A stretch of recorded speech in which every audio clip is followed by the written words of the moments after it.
Welcome to Help! I Have Kids. I'm your host, Pam Marshall, a mom of 5 and a pediatric occupational therapist with over 35 years experience. This podcast is designed to equip you with practical tools, insights from experts, and real-life stories. Because at the end of the day, you are the head of your child's care team. Each week, you'll hear from pediatric experts and fellow moms like you that will help build your confidence. They'll offer clarity and empower you to make informed decisions that work for your whole family.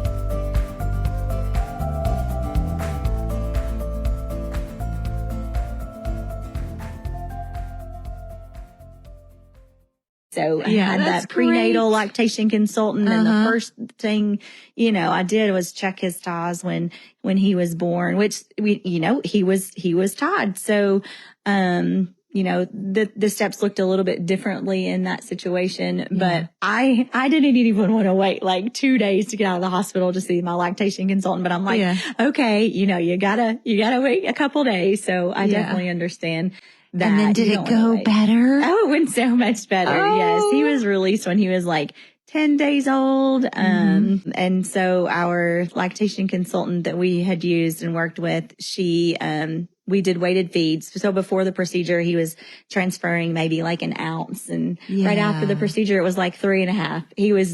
His tongue was moving. He was eating. So it is nice, to have both experiences, especially as a provider of tongue and lip TAs. Like, I can be very honest with that mom whose child is 2 years old coming for the release about like, this is how it's going to be. Versus, the newborn, the infant phase, so I've been through both of them, and I can relate to both sets of ways. You've got lots of compassion for both experiences. Yeah.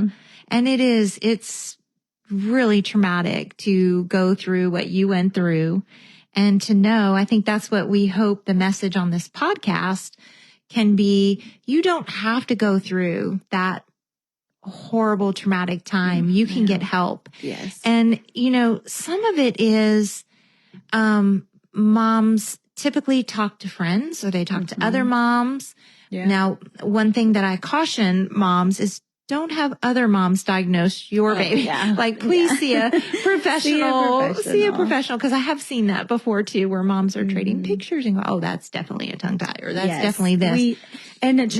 We can't diagnose based off of pictures anyway. Right. So, and sometimes parents want that. They're like, "Well, what classification is it? How do you grade it?" And I'm like, "Well, we grade based off of location of the tie, but really, how is the baby doing? Like, what's the function?" That's what I always say. What's the function? Because you can have something that looks awful. It could look terrible. You're like, how are you functioning like that? And baby's doing fine, or they're compensating well, or you can have something that doesn't look very bad and it's very hidden, those posterior tongue ties, but now they're calling them mid-body ties, which makes more sense to me. Yes. But, really being under the tongue that doesn't allow the tongue to elevate.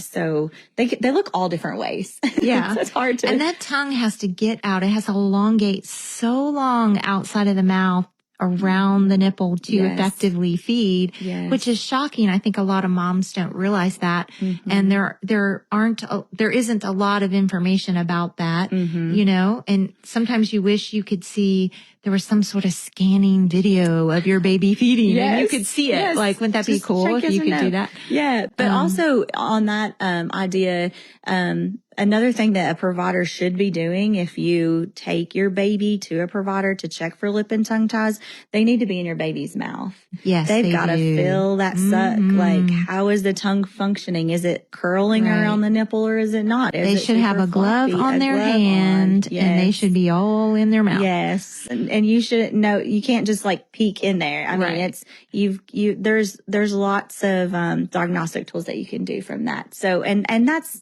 sometimes lacking. I know that, parents have taken to a provider. They just like, did they even look under the tongue? And they're like, well, they can stick it out. So it's not fine. It's okay. Well, that's how we were trained 10 years ago. Does it go past the teeth? Okay. But really, you've got to make sure that tongue is moving like a wave. That middle of the tongue's got to touch the roof of the mouth, or you're not going to be able to nurse or feed or speak, or, Yeah. And the resting posture of the mouth, a lot of people don't realize that usually the tongue is up. Yeah. And Suction it's something we don't think mouth. about, as we're talking, as we have a resting mouth posture for sure. So there's like a lot of things. Moms go to a pediatrician and they might hear, they'll grow out of it. What would you want to say to a pediatrician that says that? Like if you could talk to a pediatrician who says, they'll grow out of it, and this mom is having a really difficult time nursing and asking questions, what would you want to say to a provider? The best thing that I've heard in this situation is, if your shoes were tied together, could you ever walk normally? And you're never going to be able to walk properly until your shoelaces are untied. And so, that's kind of stuck with me because it's a very, very simple illustration that we can all understand. But so no, we don't grow out of it. Symptoms may start to be masked, and there's, Band-Aids on it because, baby learns to compensate, or you just move on, but it's not something that you can grow out of. It's either there, it's not there. Well, one of the things I've really appreciated with your approach is, you talk my language when you say, we really want to know, can that baby learn to compensate, or are there things that can be done before a procedure, a more invasive procedure is done? So tell me your view of that, like explain that a little bit. Yeah. I mean, it's so important to have that teammate aspect where you're working with that other person to do a functional assessment on the tongue. Because, and when you say person, you're talking about like a feeding specialist, either a speech language pathologist or an occupational therapist, either or are trained. Yes. Yeah. To be able to really look and see how is that tongue moving, what is happening, because I'm the surgeon. My specialty is releasing to cut, right? So that's the function of the tongue isn't my specialty. So just like if your surgeon feels like your gallbladder needs to be removed, you do a CT scan and you get that diagnostic criteria that yes, this is a problem. So, my hope is that but really your feeding difficulties, there could be a lot of things. It might not be a tie.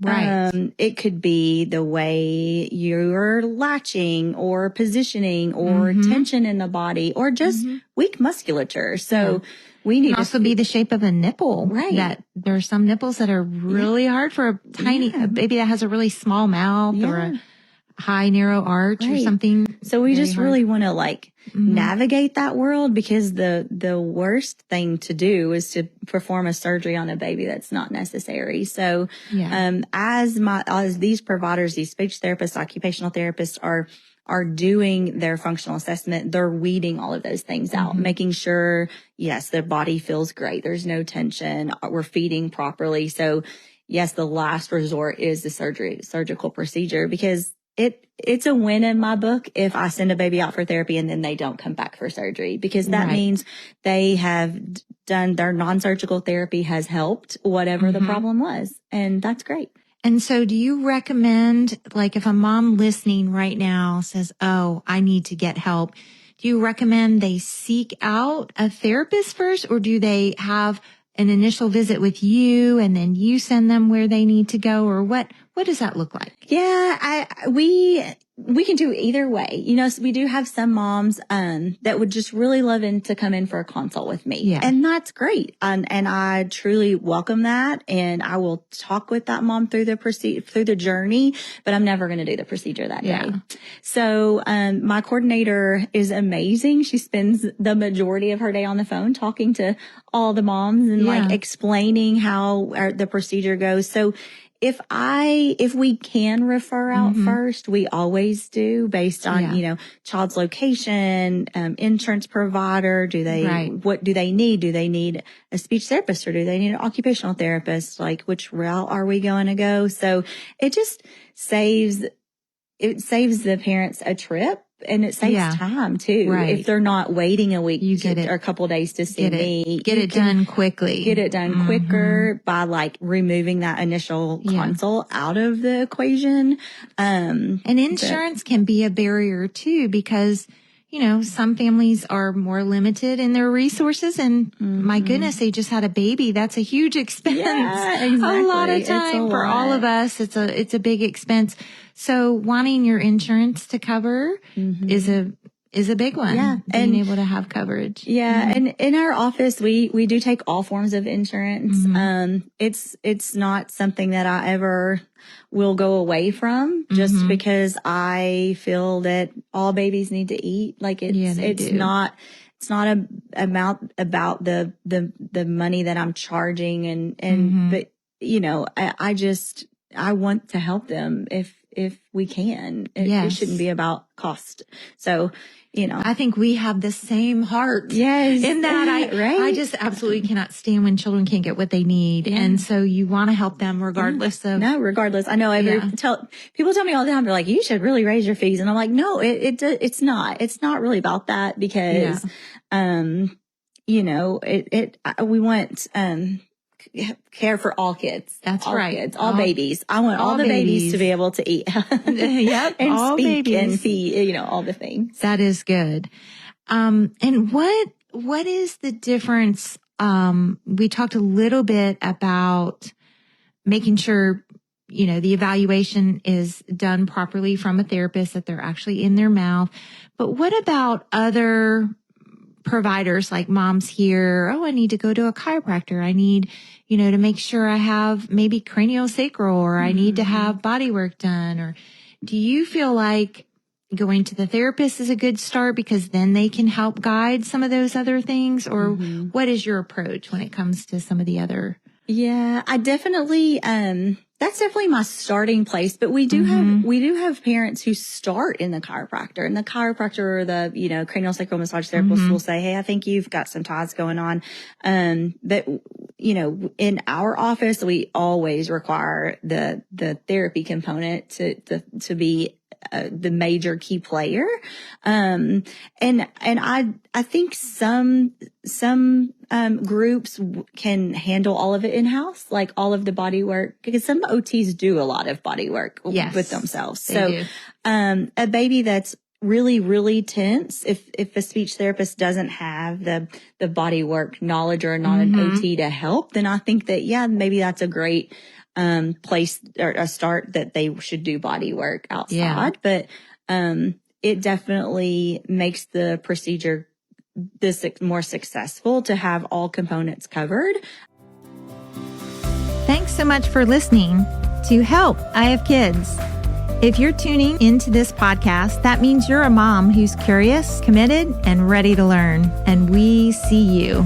We'd love for you to join our Help, I Have Kids Facebook community, where moms just like you are connecting, asking questions, and encouraging each other every day. It's a space for real conversations, expert insight, and support from moms who get it, because we're all in this together.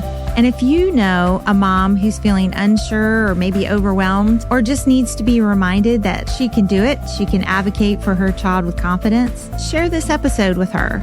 We're building a village here, and we're glad you're a part of it.